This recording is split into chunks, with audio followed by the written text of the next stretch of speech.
Hindi kumpleto ang selebrasyon kung walang pagkain, pero marami sa atin ang bitin na ang oras para sa pagluluto at paghahanda.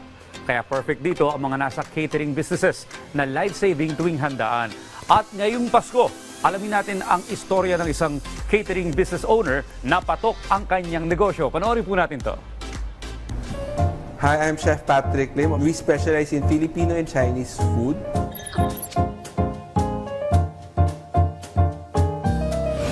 Nag-start to noong 2009, August.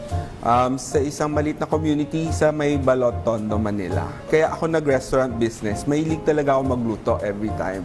So every weekend, I usually cook sa families. That's why I studied sa CCA Manila.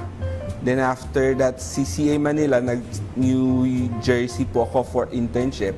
Then I go back sa Philippines to establish a restaurant. Way back 2009, it's really struggling kasi talaga. Kasi we really don't have any background sa business as a restaurant kasi iba yung background ng business ng dad ko that time. So, unti-unti, we try to learn how the market is, kung ano yung mga hinahanap ng mga tao dun sa vicinity. Then eventually, nag-grow because we work together. We treated our employees as a family. So doon kami nakakita ng mga referrals, regulars, at saka yung mga new customers po. I think yung challenges ko is the pricing talaga, especially here sa Kamanava. Marami kasi dito mga low prices.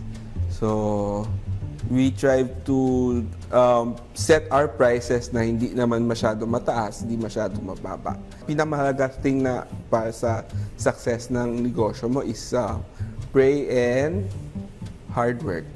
Kasi usually doon yung marami ako talagang ginawa. Sa akin kasi dapat dalawa sila eh.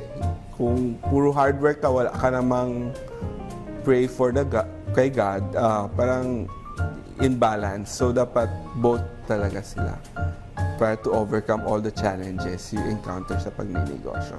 Ngayon, it's really thriving, especially after the pandemic. Kasi yung pandemic, nalugmok din kami. After the pandemic, nag-thrive naman ulit yung mga parties, yung mga events, weddings, and birthdays.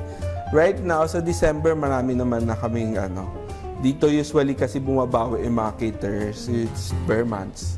Usually, doon na lahat kasi maraming company party, birthday, wedding. Advice ko lang po doon sa mga kababayan po natin, don't lose hope. Masarap magnegosyo, especially if samahan nyo sipag at tiyaga. Then, prayers kay God.